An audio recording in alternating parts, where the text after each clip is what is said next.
Taskara is the name of the character. If you notice, the Indian comic book industry has evolved since 1948. So in the 1940, I think the first edition, like comics as we know them today, came out through Chanda Mama. Have you guys heard of Chanda Mama?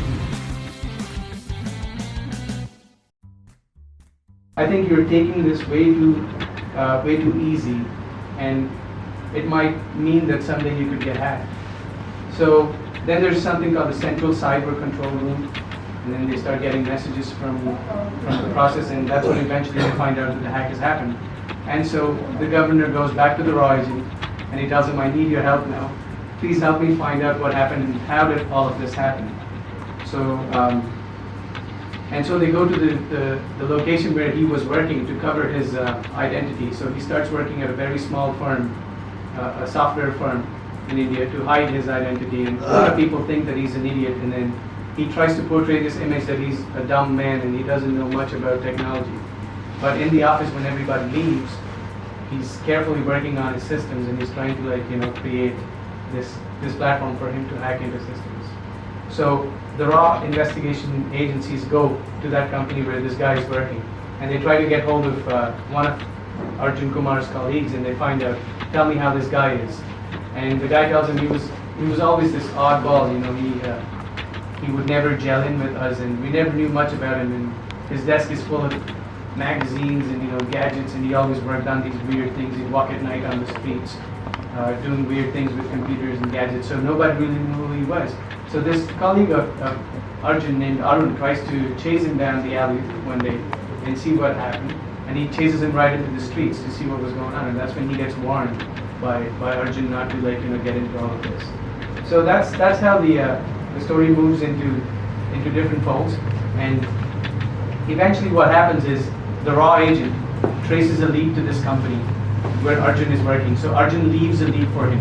So he says, you could come to this company and find out more about him. And by that time, Arjun is already making plans to leave the country and go somewhere. So the raw agents reach his location. It's a small den.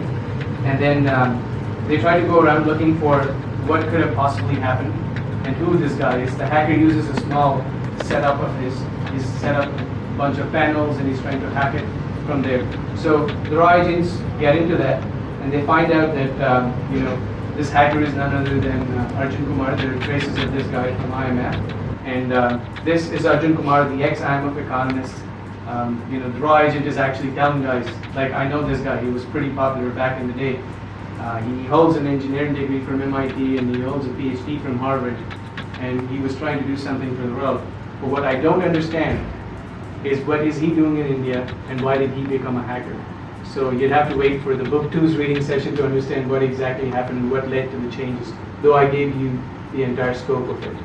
So only Arjun Kumar can answer the questions as to why he hacked and what he did with that money. So I'll give you a bit more of an insight into what happens in book 2 and book 3. Basically, that's book 2's cover. It has been designed by someone who's also designing for Iron Man and Transformers in Marvel and DC. He works out of Delhi. So we're really working on the artwork, so we could also make content from this in the future that will go out into movies, web series in Netflix, merchandising, video games. So some of you guys on Monday will be designing more characters, more features for this character.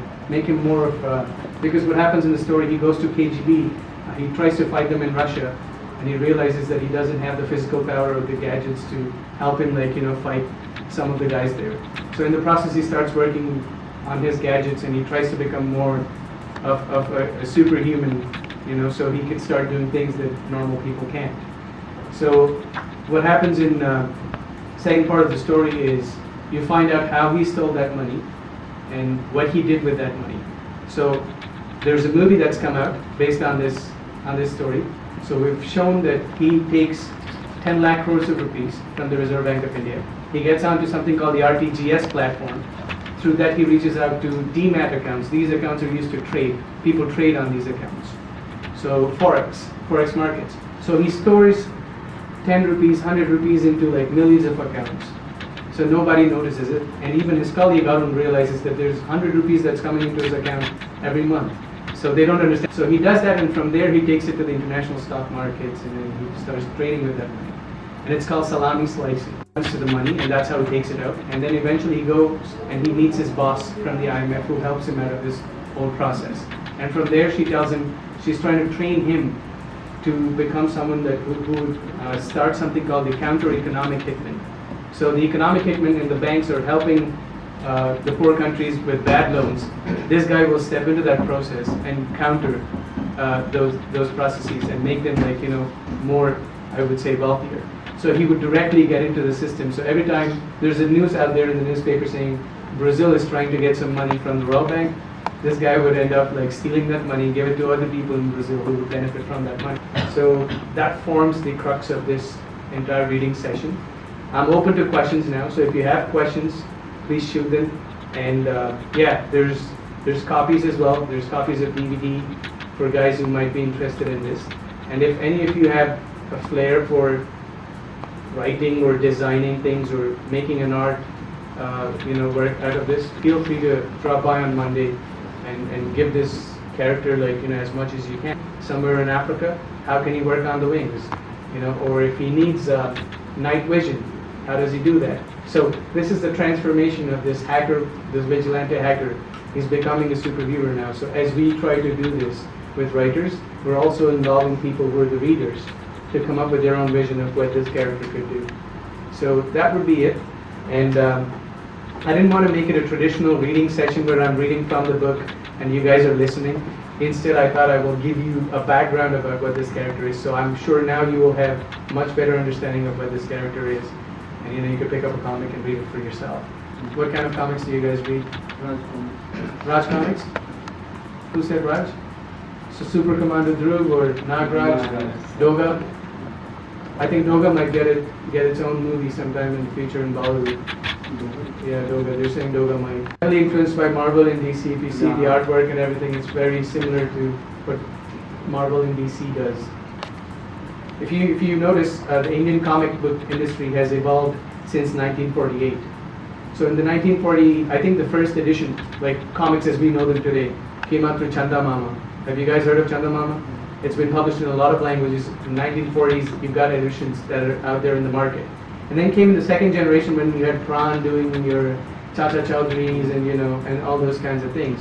And then the third generation was your Raj comics, which was heavily inspired by your you know, Super Commander Dhruv and all these things, and they've got a lot of similarities if you see with their Western counterparts, like Batman, Superman, you know, and all of the characters. And then we're in the current generation where people are trying to reinvent through graphic novels. We're coming up with our own characters. And I forgot to mention mythology. Indian mythology has been a very active part of our comics too. We relied a lot on morality, logic, and myth. Now, our effort is to make sure we bring in science, engineering, technology, and more concepts that are relevant to the guys, you know, of this generation. So everyone's on a gadget today, so we thought we should, you know, bring in those concepts to make it more likable for people. So yeah, if you have any questions about the character or what we're doing with this storyline, please feel free to ask me questions. That would be the launch officially. This is how the cover is going to look like, and it will be available in the markets from next month, I think. So you could order it online. Through Fennel Comics. Fennel is the publisher. They've been actively involved in Hindi comics so far, but they've moved into English with this comic. So they're trying to, like, you know, reach out to different segments now with the English comic. So open to questions. The Raj comic fan. So after TASKARA, what is the plan? You already said there will be 9 parts of the TASKARA. Yeah. After TASKARA, what are you going to do? I've already written 2 more titles. They're coming out sometime next year. One of them, a glimpse of them. Yeah, one of them would be the modern day adaptation of Gautam Buddha.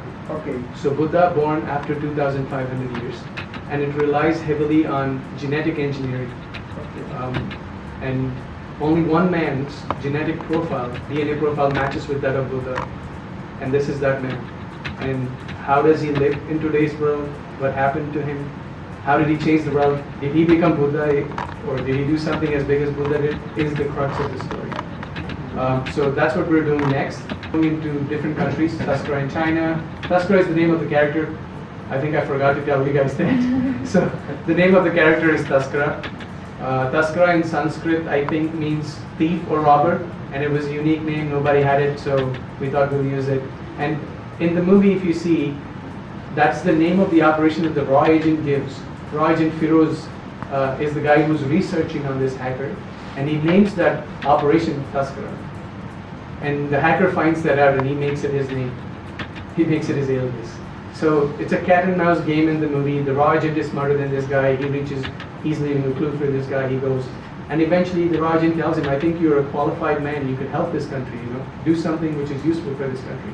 Why are you stealing money and running around, in different countries? So this guy tells him, I've made up my mind already, so I'm not going back to my previous life. I've become this guy now, so I'm going to be doing this the rest of my life. So Taskara will be in China, and he'll be in Russia, he'll be in Africa, he'll be in Latin America, stealing to the point where the world decides enough of print currency, let's just go back to cryptocurrencies, let's just invent cryptocurrencies. And then in the real world, the Bitcoin has been invented by, people say, Satoshi Nakamoto. And some people believe Satoshi Nakamoto is a Japanese guy, some people believe they're a group of people. And Taskara is supposed to be one of the members of Satoshi Nakamoto, the family members of cryptocurrency. So that will be a world of cryptocurrency where everyone's working with electronic currency. And you have drugs and mafias that are dealing with paper currencies, because paper is no longer there, it's a valued item. People want to know, let me know if someone's using paper anymore. So you have paper currency stocked up, and mafia guys are actually trading with that. It's like a commodity for them. And you know how they deal with arms and statues and things like that. So that's what paper currency becomes in the future of this series. Do you guys play video games? Would you want to see this as a video game or hack level 1, 2? What do you guys do the most, as in games or Video games. video games? So you think a console-based game or a mobile game? Mobile-based game. Can anybody design one? No. How about merchandise? Masks, T-shirts. The master is not designed yet now. I think the mask, we're giving him a new mask in the future editions. There's a chip in it. So it's been 3D printed, and it's got all designs and like currency symbols on it. So through that chip, he can tell age group. If someone's fractured an arm while he's fighting, he knows this guy has a fractured arm 6 months ago. So it'll hit him on that. So he becomes more intelligent with the mask. So he's got a magnetic reception, so he puts on a little band, and he can attract his mask, like Thor attracts his little hammer. So he takes the thing, and then he can see things through the mask, because he's not traditionally a fighter, but he is someone who needs to work on his shortcomings and become effective. So all these things are a part of the superpowers. Have you decided the end? Or something like that? That's a good question. In fact, the end of the movie or the story has been discussed already. He becomes a professor after doing this for 30, 40 years, right? That movie. So the end would be something where he realizes anarchy is not good anymore, and he needs to take it easy and go back and teach people. So his aim has been accomplished. He wanted to end the printed currency. He ends it, and from there, it's just about giving back the knowledge. That's a good question. It's the end of the character. But before that, he does a lot of things. So we're going to be coming out of titles like adventures. Yeah, adventures, and there's a bad guy. And there's no traditional bad guy in this story. Like, in comics, Batman has a Joker, Superman has Lex Luthor, all these kinds of characters. For him, the system is the biggest issue, and he's trying to battle the system and kind of like hard. So I think his nemesis would be the computers. He's always fighting against them. A superior computer comes in, and then he tries to break it. And that's what his